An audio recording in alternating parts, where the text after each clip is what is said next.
Minus 5x minus 14 রাশিটিকে ax² plus bx plus c রাশির সাথে তুলনা করে পাই। এখানে আমরা লিখব a সমান সমান 1 কমা b সমান সমান লিখব আমরা -5, অর্থাৎ এখানে x এর সহগ b আর এখানে x এর সহগ -5। সুতরাং b বলতে এখানে বোঝানো হবে x এর সহগ -5কে। অনুরূপভাবে x স্কোয়ারের সহগ a, অনুরূপভাবে এখানে x স্কোয়ারের সহগ 1, সুতরাং a এর মান এখানে 1 বলা হবে। কমা এরপরে c হলো ধ্রুবপদ, এই জন্য c ধ্রুবপদ, এখানকার মান হবে c -14।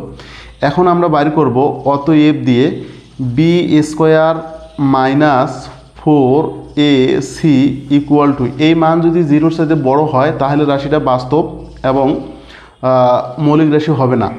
এবার দেখুন, তাহলে b স্কোয়ার -4ac সমান সমান আমরা লিখব -5 তার উপর স্কোয়ার, তারপরে -4, a বলতে বোঝানো হবে এখানে 1কে এবং c বলতে বোঝানো হবে -14কে। তো সমান সমান আমরা লিখতে পারি এখানে পাশা 25 আর মাইনাসের উপর জোড়া পাওয়ার থাকলে মাইনাস উঠে যায়। এরপরে মাইনাস আর মাইনাস গুণ করলে প্লাস, 4কে 4 আর 14 গুণ করলে আমরা পাবো এখানে এলো 56।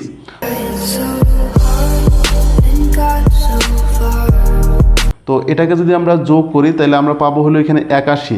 সুতরাং এই লাইনটা আমাদের হবে, এই মানটা 0-র চাইতে অবশ্যই বড়, এই জন্য আমরা এটা এভাবে লিখব। এরপরে আমরা যেটা লিখব, যেহেতু বি স্কোয়ার -4ac এর মান 0-র চেয়ে বড়, আমরা দেখতেই পাচ্ছি 0-র চেয়ে বড় হয়েছে, সেহেতু প্রদত্ত রাশিটি বাস্তব মৌলিক রাশি নয়।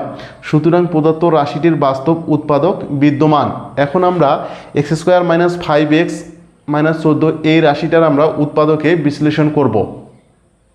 -5x -14, সুতরাং আমরা 14কে ভাঙে 5 মিলাবো। কীভাবে? x² মাইনাস, যদি আমি এখানে 7x লিখি, প্লাস এখানে 2x দিলাম, মাইনাস দিলাম 14, কারণ 7 আর 2 গুণ করলে 14 হবে, 7 থেকে 2 বিয়োগ করলে আমরা পাবো -5। এখান থেকে আমরা x কমন নিব, তাহলে আমরা পাবো ax -7।